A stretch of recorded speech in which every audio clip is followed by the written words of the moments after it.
When I was small, I always called her Sister Lily. She woke me every morning, brushed my hair, and packed my lunch. When thunder came, she held me tight. She smiled when I laughed and cried when I fell. Our parents worked far away, so Lily did everything for me. But sometimes, I saw her whisper my name in her sleep, tears on her face. I never understood why her eyes looked sad when I called her sister. I thought she was only caring, but she was hiding something that would one day change my whole life. Sometimes, I woke up late at night and saw Lily sitting near the window.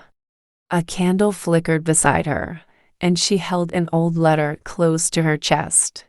Her tears fell silently. When I asked her why, she said, "It's nothing. Go to sleep." She also kept a small wooden box under her bed. I once tried to open it, but she stopped me gently. "Some things are too heavy for a child," she whispered. I didn't know what that meant, but her sadness stayed in my heart for a long time. When I turned 10, I began to notice strange things. Some neighbors looked at us with pity. A few whispered when we passed by. I once heard an old woman say, "Poor Lily, she gave up everything for that boy." I ran home confused and asked Lily what that meant. She smiled and said, "People talk too much." That evening she made my favorite soup, but her hands trembled while she stirred it. She smiled again, but her eyes looked far away, as if she was remembering something she could never forget.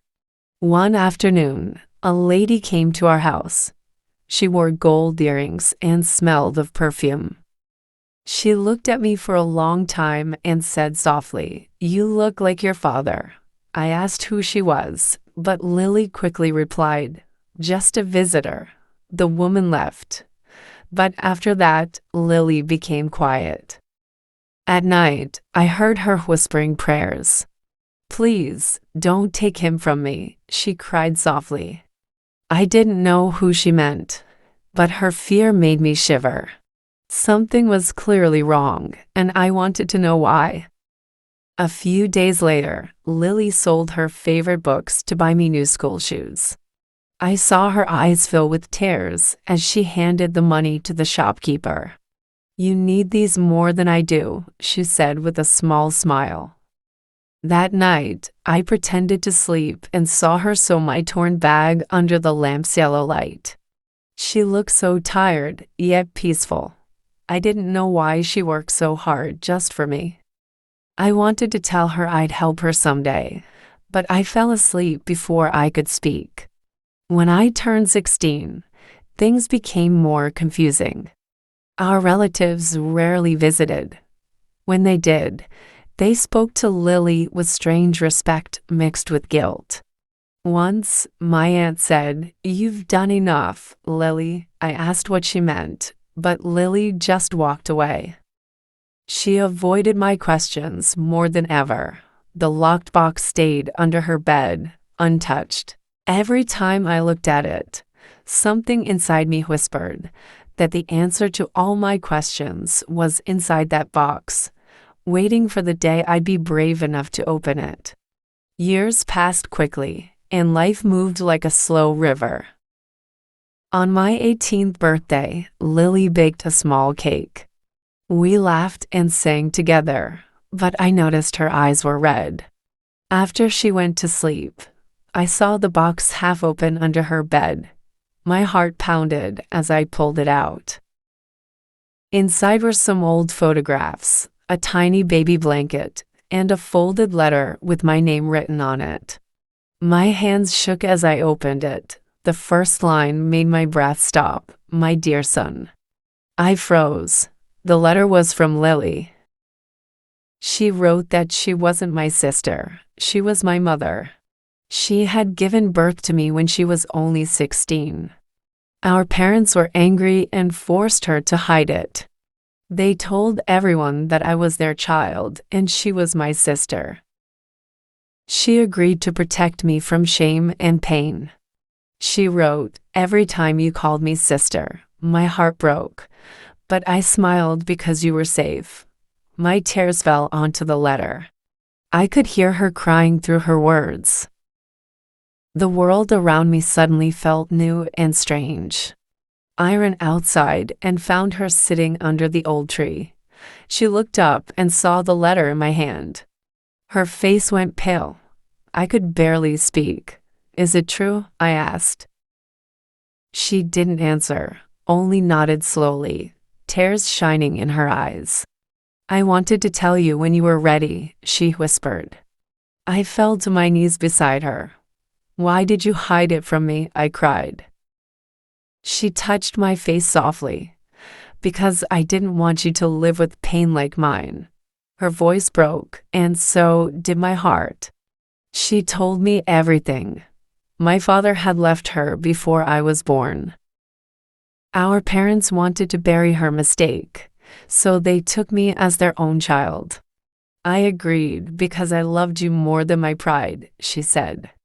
"I watched you grow, but I couldn't call you my son." I hugged her tightly. "You are my mother, and you always will be," I whispered. That night, we cried together until the moon disappeared. The secret that once separated us had now tied us together forever. The next day, I couldn't look at the world the same way. Every small thing she had done, the shoes, the food, the nights she stayed awake, all felt like pieces of love I never understood before.